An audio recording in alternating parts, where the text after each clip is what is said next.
Hey everybody, Dave Hagen here. I want you to make your New Year's powerful.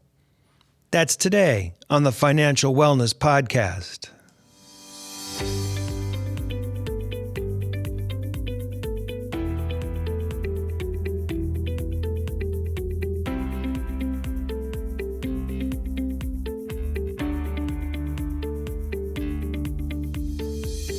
Welcome to the Financial Wellness Podcast, Dave's weekly message to keep you on your path to the financial success. Here is your host, financial problem solver and talk show host, Dave Hagen.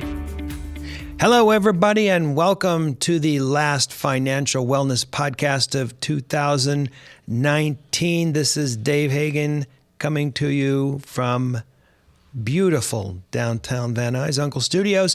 And with me today, Mr. Brian Reed. How's it going, Dave? Good.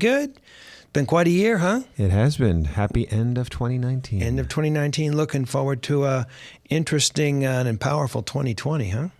Amen to that. Absolutely.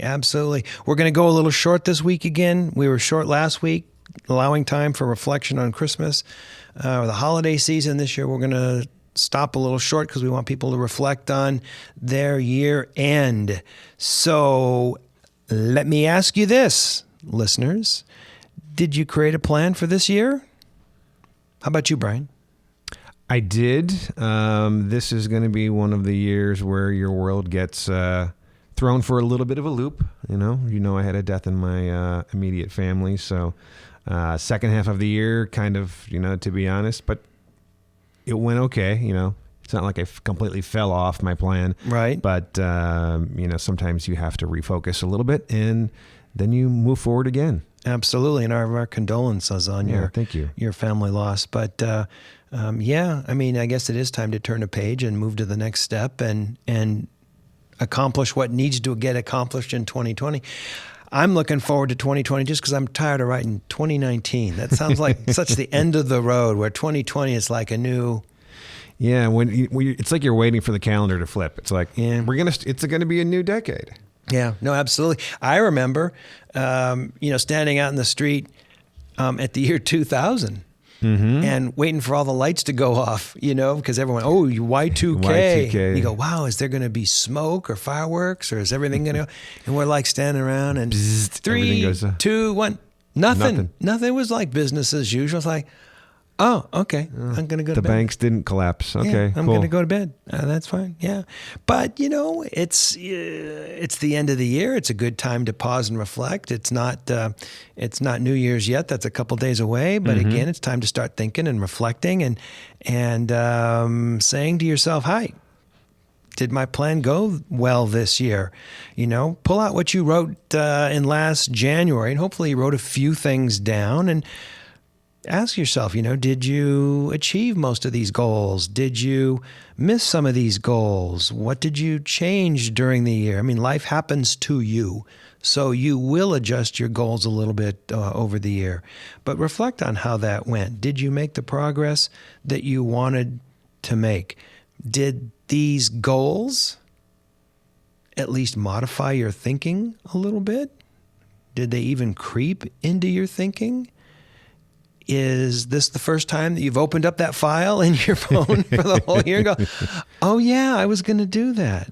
Time to start thinking about that a little bit. Was the year especially good? Was it especially bad?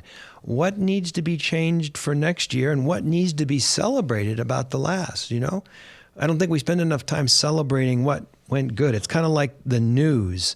We always think about the bad and what knocked us off course, and we don't take time to celebrate. And the news is the same way. Of course, they want ratings. Our minds just tend to circle around the bowl. Well, they always throw in that one special human interest story just to try and keep us all from jumping off a bridge. Yeah, special interest, like, boy found a worm in his ear, something like that. And he saved it and set it free. Yeah. Did you see on the internet the other day, there was like an octopus that reached up and snatched a bald eagle up in like Alaska. And so this octopus was going to take down this bald eagle, and these fishermen went over and hit it with a paddle or whatever to free him up, and the eagle got away.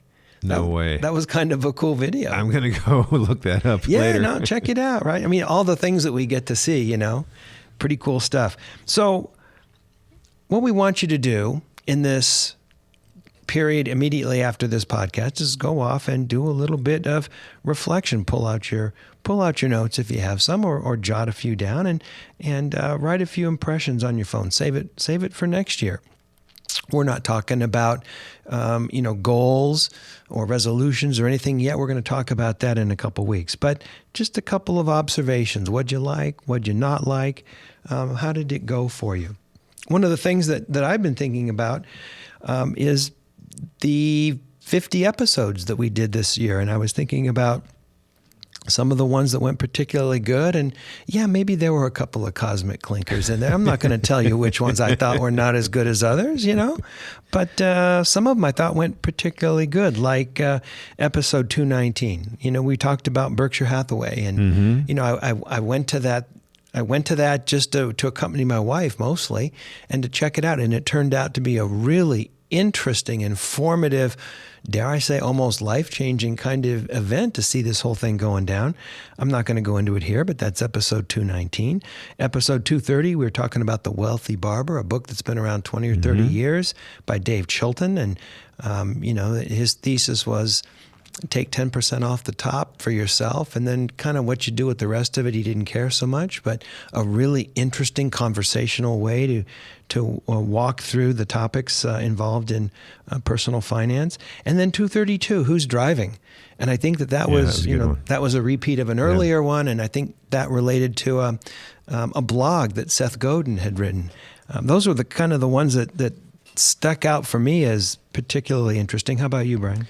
My two favorites are kind of related, and ironically, they were pretty close to each other in terms of the order that we did these. 208, You Are What You Think, and 210, Early to Bed, Early to Rise.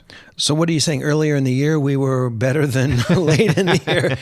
We peaked in April or May? No. I'm just talking about the ones that I think really resonated with me. Right. And it's being focused on the right things and getting enough sleep.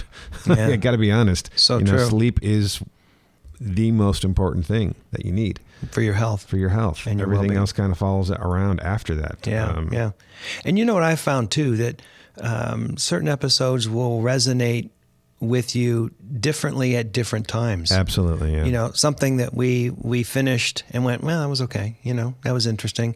You go back and listen to it, and it really resonates with you deeply because you're at a different spot in your life, perhaps. So true. I think that a lot of listeners, they listen to the most recent, episode, kind of like listening to a radio show, and they go, okay, I got it. But there's this large library now of topics that people can go back and listen to. I don't think anyone goes back. I talked to one guy one time, and he said, I started at episode 101. And he said, I'm working my way. I'm doing 2 a day. And I thought, wow, that takes some discipline, But I don't think, but I don't think a lot of people do that. So we've now got this body of work, and we can reference back to it and point people back to it, and continue to build on it. But I think there's this body of work now that's really pretty interesting. And I don't know about you, but I'm pretty proud of it.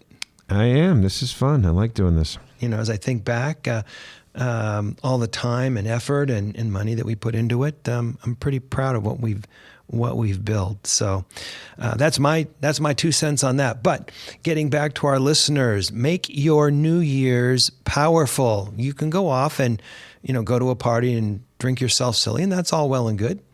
But you can also spend a little time during the day before, the day after New Year's Eve, reflecting, writing down a few reflections. Put it in your phone. It used to be I'd write it just on a piece of paper, and then the next year when I'd want to take a look at it, I'd be running around the house looking for the real safe spot that I put it. Because you forgot where you put it because you wanted it to be safe. Because you wanted it to be safe. You don't want anyone to see your stuff, And now it's easy. Just you put it on your phone. You can password it if you want, and it's always there, and it's accessible, and it's easy to look at. And I kind of like that. Everyone's got a phone. I mean, not everyone's got a iPad, maybe not even a laptop, but everybody's got a phone. jot down some notes. Yeah, some reflections, some things to think about. And in the next couple of weeks, when you start to put together goals, you can go back to these reflections and it'll cause you to think about things. It'll cause certain topics to jump out. It'll help you develop your goals and your plan for the next year. So we're done here today. Shoo, everybody, go do your reflection. We're going to jump off and do our reflection, and we will catch up with you next year. This is Dave Hagan, and you've been listening to the Financial Wellness Podcast.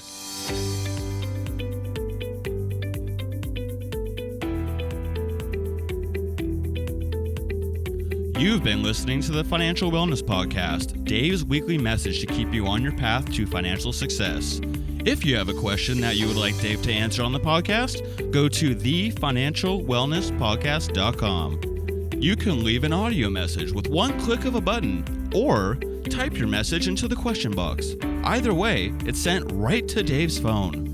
Remember, Dave will randomly draw from the submitted questions and pick the winner of a free 1-hour personal conversation with Dave to help you achieve your financial goals. Don't forget to subscribe to the podcast so you receive the new episode notifications, or share the podcast via the app with your family and friends.